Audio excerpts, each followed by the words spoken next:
지난해 텍사스주 샌안토니오에서 13세 소녀를 납치하고 캘리포니아 남부지역으로 운전하던 중 여러 차례 그 소녀를 성폭행한 남성이 금요일 연방 납치 혐의에 대해 유죄가 인정됐다고 캘리포니아 중부지역 소재의 연방검찰청이 밝혔습니다. 스티븐 로버트 사블란으로 알려진 납치범은 텍사스주 클레번 출신으로 2023년 7월 6일 텍사스주 샌안토니오에서 그 소녀에게 총구를 겨누면서 내 차에 타지 않으면 총을 쏠 것이라고 위협했습니다.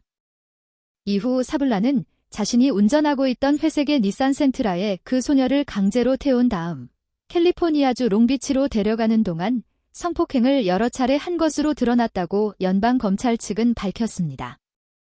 그 소녀는 2023년 7월 9일 사블란이 캘리포니아주 롱비치에 있는 세탁소에 잠깐 들린 후 그 세탁소에 그가 들어가자 세탁소의 주차장에 주차된 차 안에서 도와주세요라고 쓰여진 종이를 들어보였고 그 메모를 본 한 시민이 경찰에 신고하자 롱비치 경찰관들이 그곳에 도착해 사블란을 체포하게 되었습니다. 당시 롱비치 경찰관들이 밝힌 바에 의하면 세탁소에 도착했을 때 그 소녀는 크게 불안해하며 떨고 있었다고 말하면서 그 소녀와 사블란의 관계를 조사하는 과정에서 사블란이 그 소녀와 아무런 관계가 아니라는 것을 확인한 후 납치 사건으로 규정짓고 현장에서 사블란을 체포했다고 덧붙였습니다. 그는 롱비치에 있는 세탁소에서 체포된 후 2023년 7월부터 연방시설에 구금돼 오면서 한사코 그 소녀를 납치하지 않았다고 부인해 오다가 2024년 1월 19일 금요일이 돼서야 납치 혐의를 인정했으며 오는 10월 25일 그에 대한 형이 선고될 예정이라고 연방검찰 측은 발표했습니다.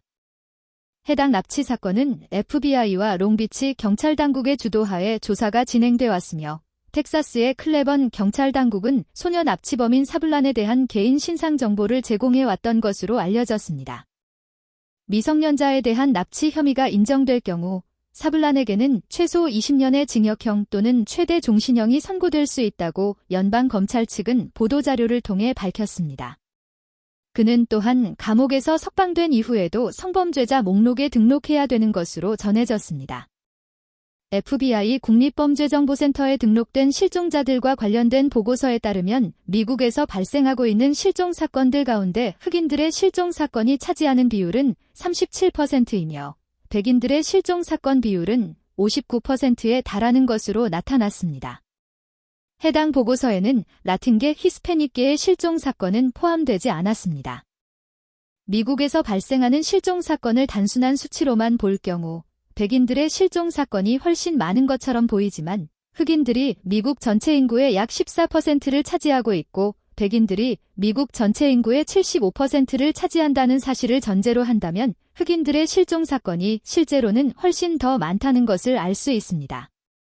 텍사스주 해리스 카운티의 보안관실은 방과 후 학교에서 집까지 걸어가는 초중고등학생들의 납치 방지를 위한 조치로서 다음과 같은 방법들을 제시하고 있습니다. 차들이 다니는 도로에서 되도록 멀리 떨어져 걸을 것과 모르는 사람이 차 안에서 말을 걸어올 경우 대꾸하지 말고 주변에 있는 사람에게 도움을 청하거나 근처에 집이 있을 경우 그 집의 초인종을 누르는 것 등의 방법 등을 제시하고 있습니다. 특히 어린 초등학생들에게는 부모들이 기본적인 안전수칙을 가르치는 것을 제안하고 있습니다. 가령 부모의 허락 없이는 그 누구도 따라가지 말도록 가르치고 긴급 상황 시 자녀가 집 주소와 전화번호 및 부모 이외에 신뢰할 수 있는 성인 전화번호를 알고 있는지 확인하는 것 등이 포함됩니다. 이번 영상에서는 13세 소녀가 괴한에게 납치된 후 극적으로 탈출한 소식을 전해드렸습니다. 다음 영상에서는 또 다른 내용을 가지고 다시 찾아뵙겠습니다. 미국의 여러 가지 소식을 계속 접하시려면 구독과 좋아요 및 알람 설정까지 꼼꼼하게 확인하시기 바랍니다. 감사합니다.